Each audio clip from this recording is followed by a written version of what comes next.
For the last decade, we lived in the era of the global cloud. We believed that data was borderless and that Silicon Valley would be the world's digital landlord forever. We were wrong. As we enter 2026, a new iron curtain is falling. But it isn't made of bricks or barbed wire. It's made of compute. Nations have realized that if they rely on a foreign company's eye to run their hospitals, their militaries, and their economies, they aren't just customers, they are vassals. The next great arms race isn't for missiles. It's for sovereign eye. And it is about to fragment the internet as we know it. Why is this happening now? Because AI is no longer a tool. It is a national operating system. Imagine a country like France or Saudi Arabia. If their entire education system is powered by an American eye, that eye reflects American values, American biases, and American regulations. If the United States government decides to throttle that access during a trade dispute, that nation's digital economy grinds to a halt.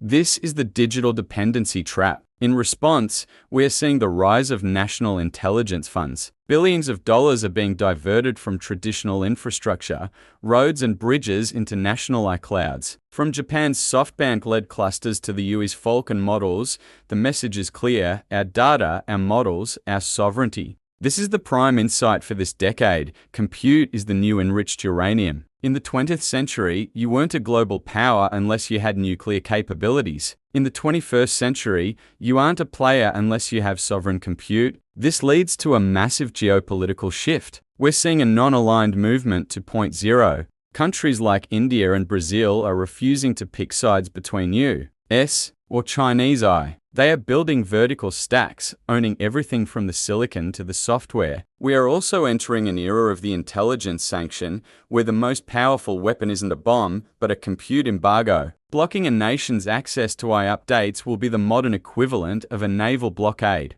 For investors, the implications are tectonic. The winner-takes-all model of Silicon Valley is dying. Instead of one global chatbot, we will have 50 different national models. This creates a new asset class. First, the infrastructure. Mercenaries, companies that build turnkey AI for governments. They don't sell software. They sell the ability for a nation to be digitally independent. Second, local data fortresses, real estate and power providers in neutral zones like Switzerland or Singapore that can host sovereign data outside the reach of the superpowers. The global internet is being replaced by the splinternet of intelligence. This isn't just a tech trend. It's the greatest reallocation of geopolitical power in our lifetime. If you are still looking at AI as just a Silicon Valley story, you are missing the bigger picture. The world is breaking apart, and the pieces are being held together by proprietary code. Subscribe to our channel, Prime Insight HQ, as we continue this trilogy. In our next deep dive, we look at the human premium